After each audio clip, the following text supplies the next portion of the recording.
podcast of the PPO, podcast about everything from the world of public procurement.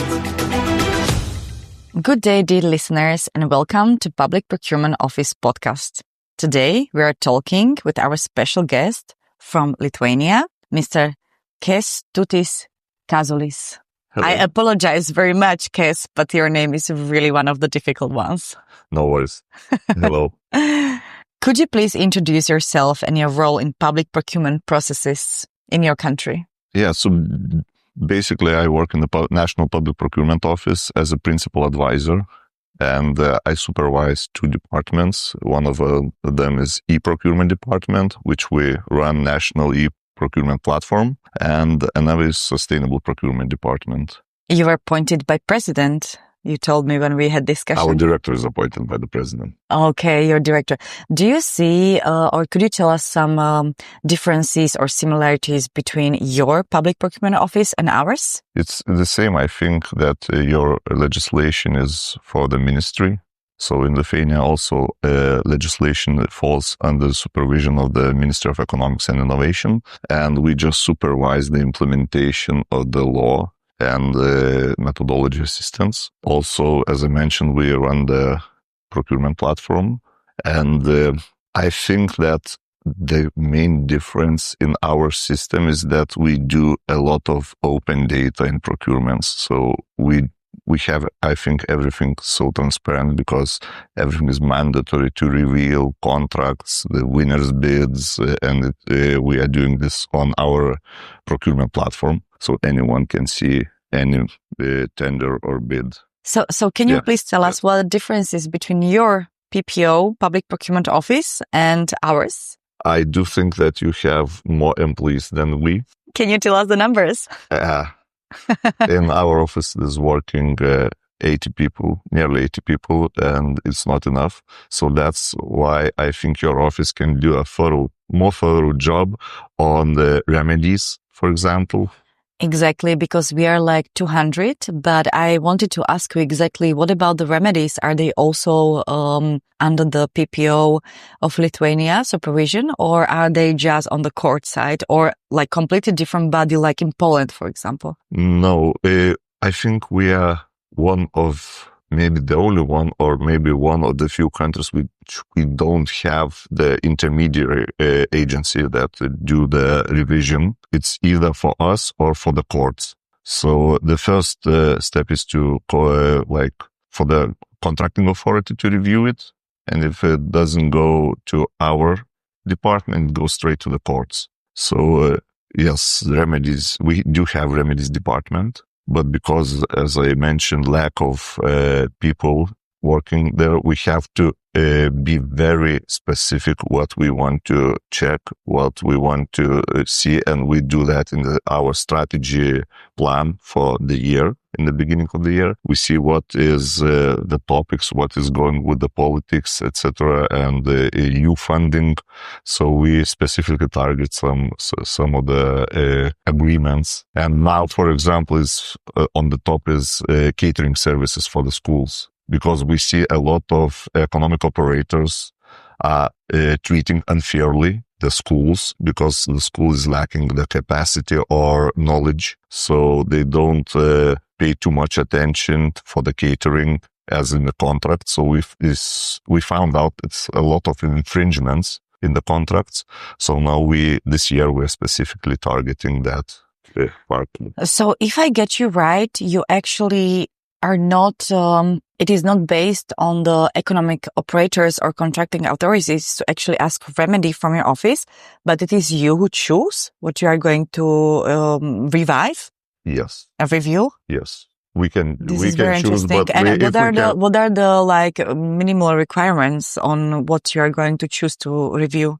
Basically, we are in line with the strategic goals of the country. If it's defense spending, or is it like funding for energy sector? Defense spending is always top secret. Yes, but and it's not only about remedies.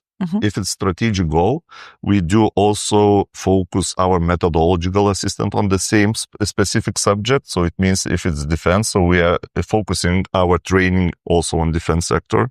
We ask them, what is the questions, what is the issues you're having with that? So we focus our training on that as well.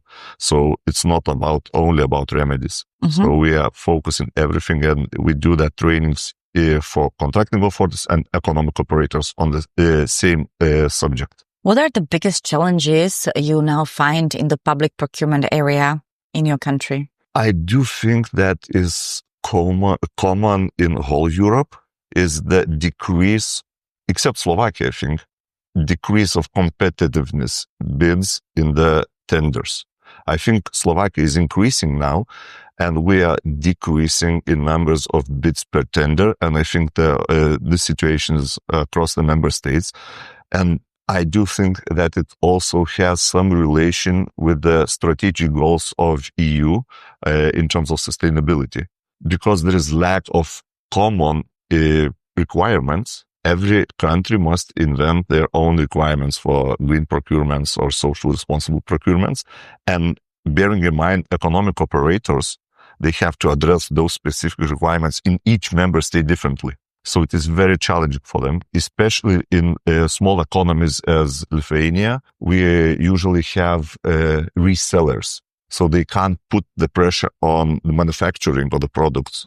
So it's challenging, so to say.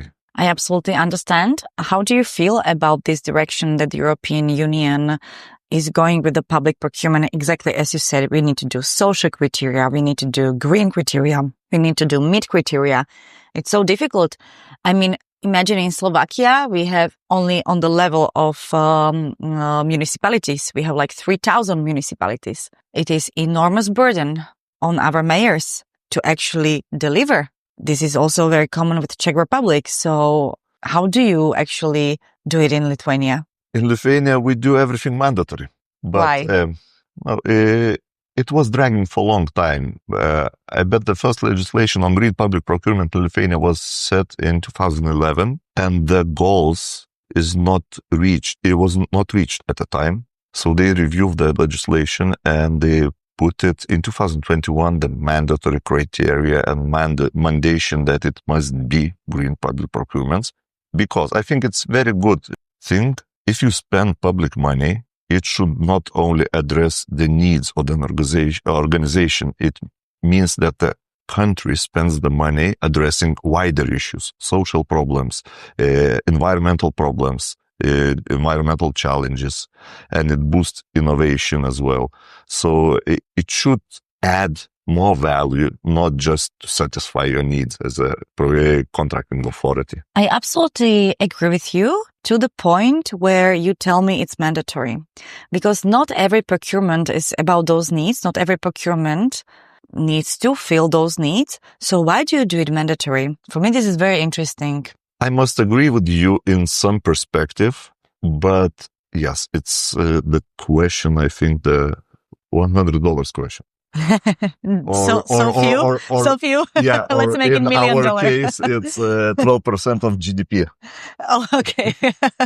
So mandatory is because if it's voluntary, they are not being forced to think about the wider issues. Yeah, we do have professional procurers where they find procurements beyond the scope of the needs.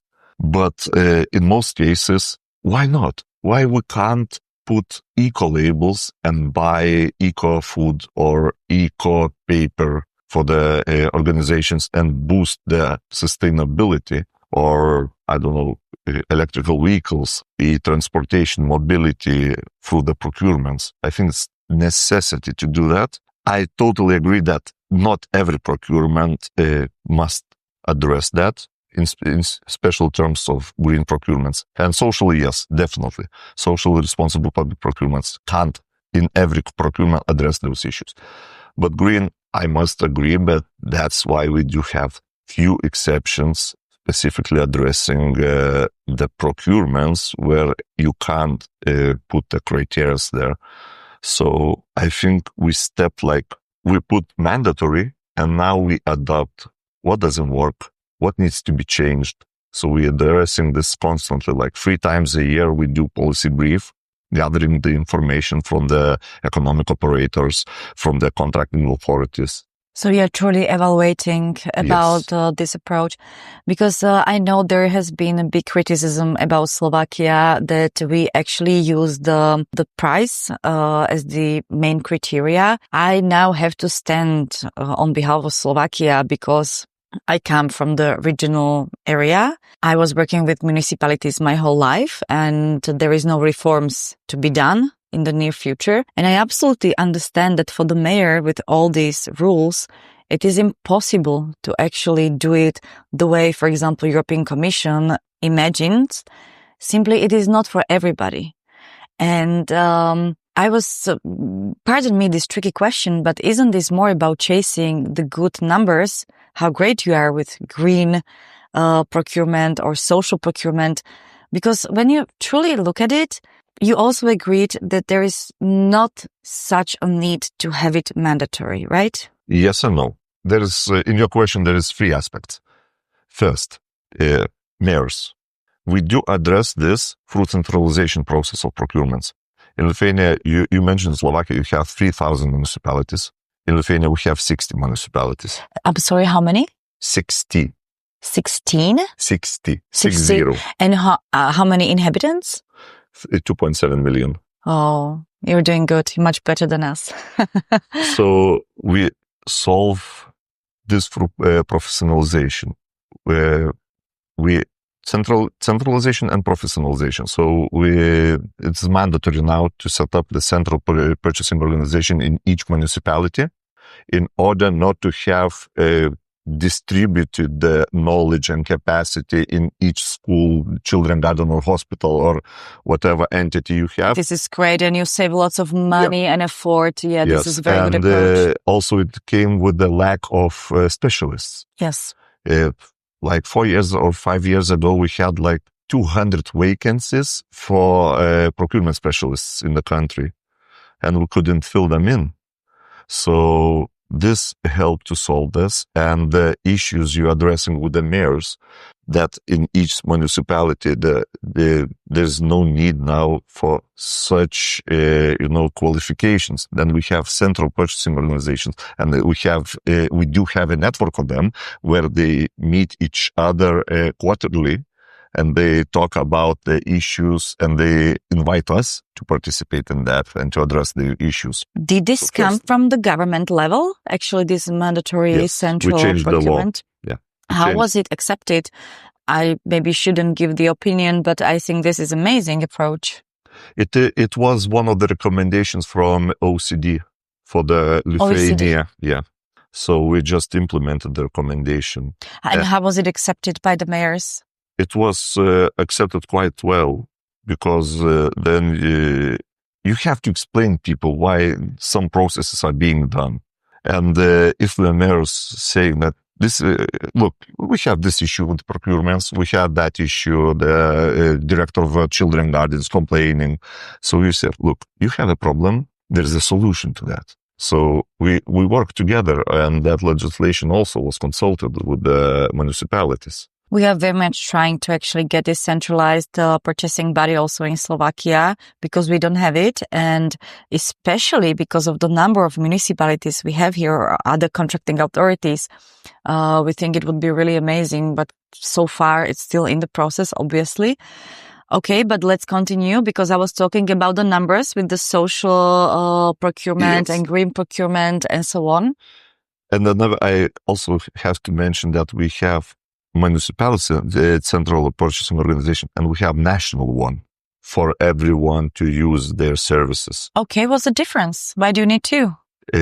First, it was national one set up, so it satisfies more wider needs. Like you don't need to procure electricity for yourself, because you can use e-catalog set by national CPB. And then the municipalities can address their issues through their CPBs in their district or region. And Do you have the same goods or services in national CPB and no.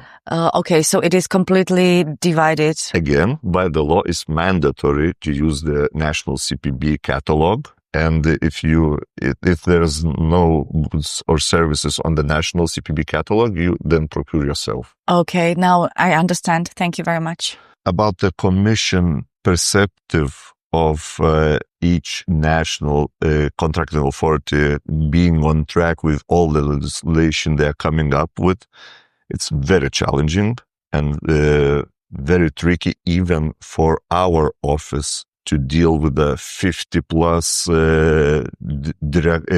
directives and regulations. So I do think that we need common tracking system or implementation. They have public procurement instrument, and for tracking the sanctions and tracking the participation of the procurements within the European Union. So I do think that they would be a great tool, a great asset to be updated to, like, if you enter CPV code and you see what directives and legislations is covering that CPV code specific, and you are just general aware of that you need to check that, and if you cover it in your procurement.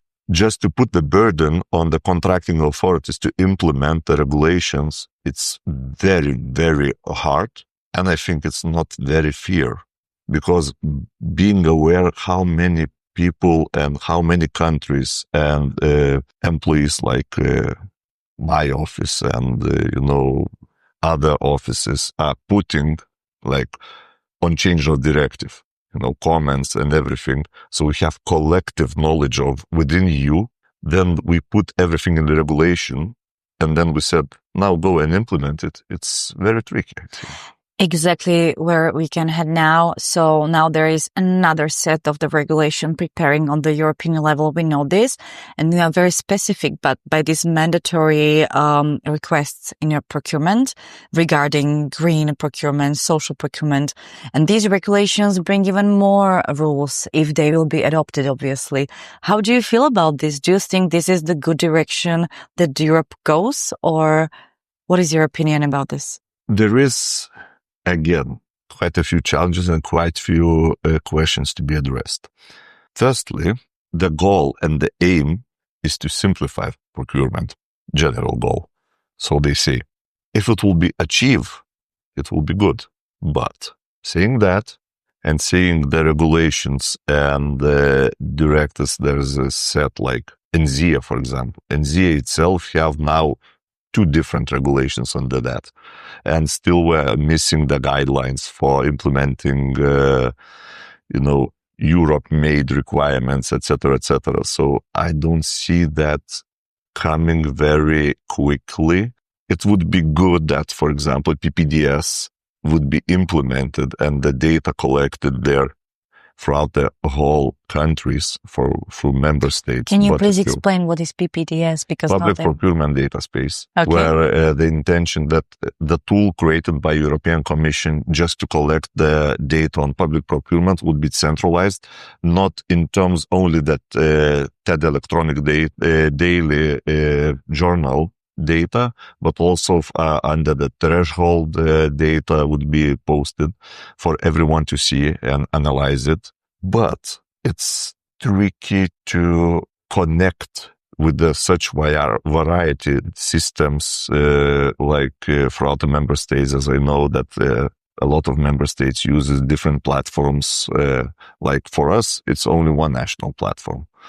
But I know that different member states, like in Germany, they have quite few e-procurement platforms. So to integrate it, it's quite tricky, challenging. What I was also meaning was that in one of my previous podcasts, I had a guest who gave us more intro into what is planning on the European level.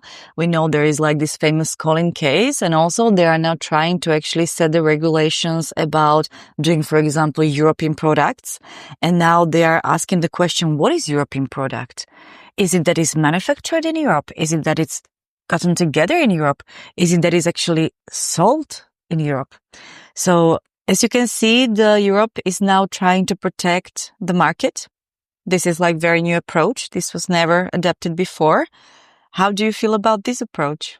Yes, we see a lot of trade wars, so to say, with some countries. And I do think that Europe is taking a step to protect, as you said, its market, and we boost an innovation through RRF funds. Like we want to build the capacity, the knowledge, and also to address sustainability while other countries are exporting their goods into Europe without not so many sustainable ways.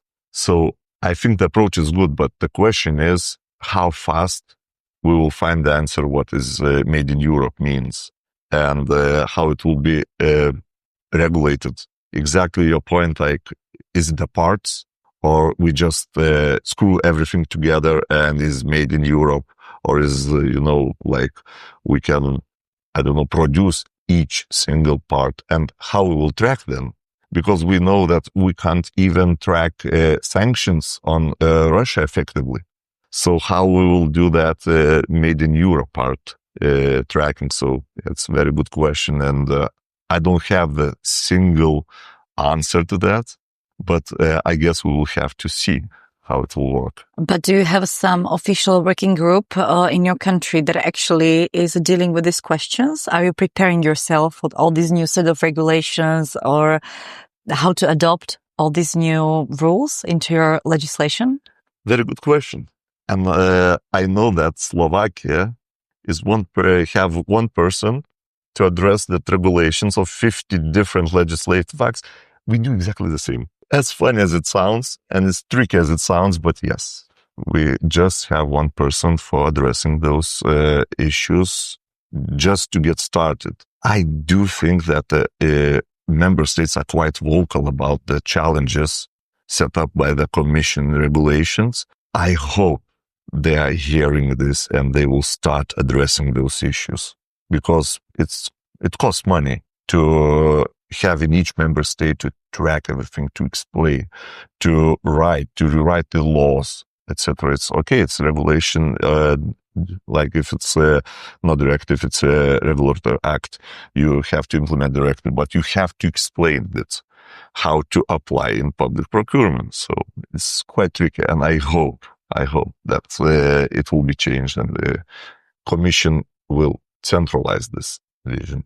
Especially after Corona, the world has changed. Now we are talking more about results, and the countries like United States or China or Japan or so are actually delivering these results. Whereas in Europe, we are still talking about the processes. We have very huge gold plating, bureaucratic approaches and so on. And we can actually feel it, that now the Europe is in some kind of the crisis. It feels sometimes like they don't understand that we need to deliver. And now we are talking about this new set of the regulation in a public procurement, which is like a huge percentage of the whole public money. Do you think this is the right approach? Who I am to judge? But please, this is not judging, because I'm also not judging. Me, myself, I don't have any opinion, but that's why I'm always asking what people think about this situation, because we know only the state we are now, but what is the right answer? How to solve this? On this question, I must say that I have to be part on the Commission side, as also we know it's common knowledge that they're under a lot of stress, and also not stress, I mean, in the workload, but also on the pressure to deliver within the same capacity and the same funding. But I do think that we need to do something as a Europe. At least it's being done, but still, it's like a journey. and we just start with the right. I don't know where we will have to stop or where will we reach. So yes, we are kind of on the track, but as I mentioned earlier, we need to know what decisions will be made.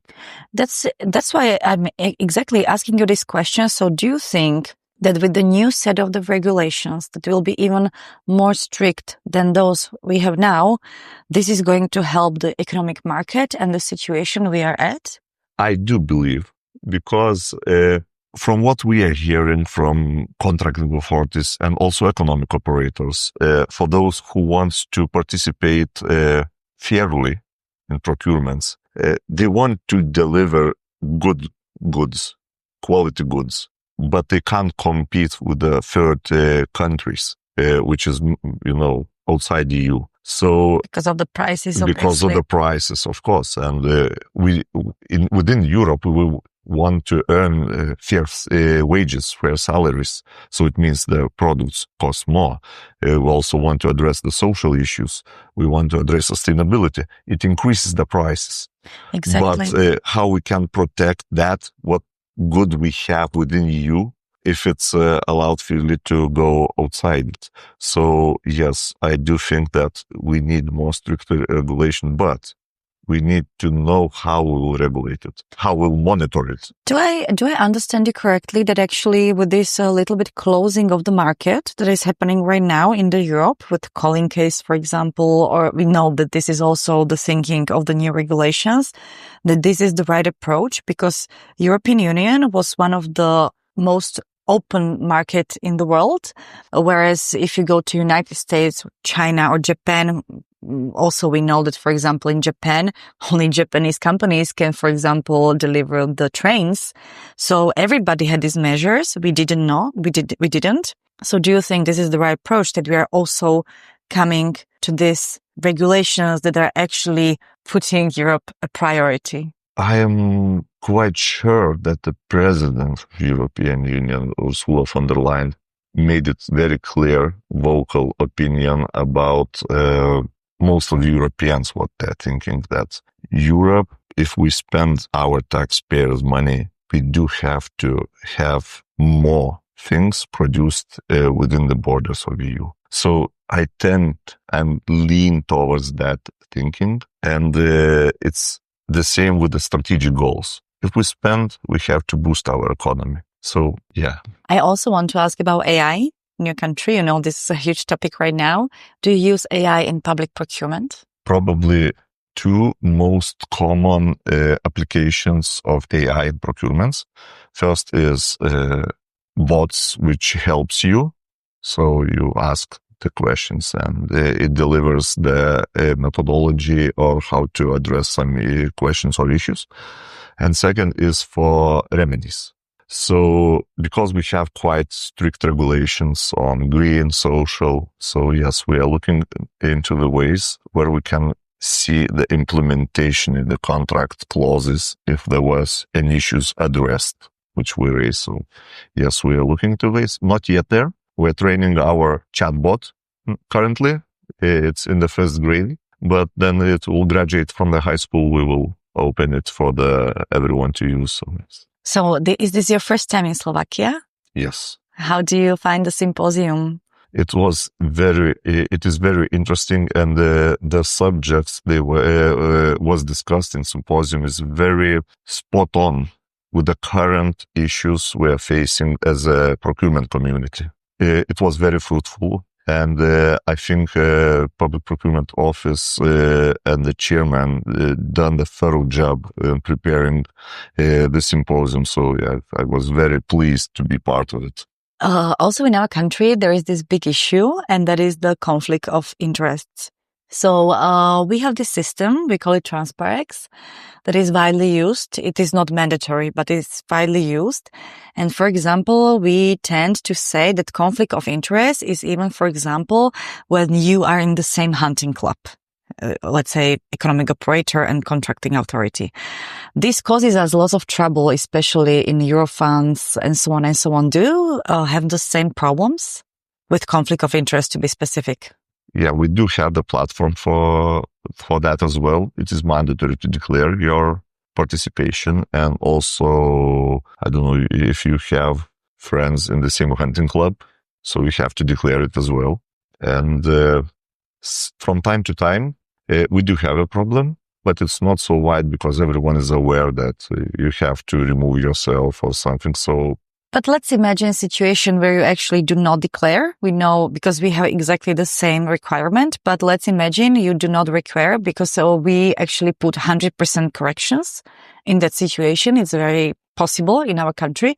Are you that strict on your part, or do you truly care about the real conflict of interest, not just potential one, or forgetting your duty to actually go public with this information? The breach of the law is a breach.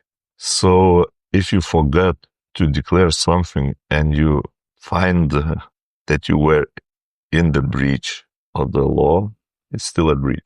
I totally understand. My question is more that, for example, nobody proved you are in the breach, but you really forgot to fulfill your duty to actually confess about some connection. It is, then you start public procurement. The chairman of that commission checks if everyone declared their conflict of interests. Firstly, it is first stage. Then you have to sign another papers that you are free of the conflict of interest. And if you, while doing the process, you see that the name or the company which is bidding or something is within your conflict of interest, you just remove yourself from the commission. So I think we have 3 stages where you can declare that and you can be open with it. And if you're still doing the process, so it's the set of mind, not the regulation. Do you have some last comments you would like to share with our listeners? Of course. Use procurement as a strategic tool despite AI or whatever will come in another following 10, 15 years. We need to address sustainability. We need to address people needs. We need to address the manufacturing, jobs, and everything. Procurement is very, very strategic goal, because strategic tool, so to say, because we have in Lithuania we spend 12% of GDP. Europe averages around 11-12% of GDP. So imagine how much we can do, not just to satisfying our needs, but address wider issues. So do consciously. Thank you very much, Kes, if I might be so familiar with you, for accepting our invitation and coming to our podcast. It was very interesting. Thank you very much. And actually, I have to say, you Lithuania are really pretty example on how central procuring could be done. I like this concept very much. Thank you, our dear listeners, for having this time with us. You were listening to the Public Procurement Podcast with Petra Šupáková. Thank you very much. Podcast of the PPO. Podcast about everything from the world of public procurement.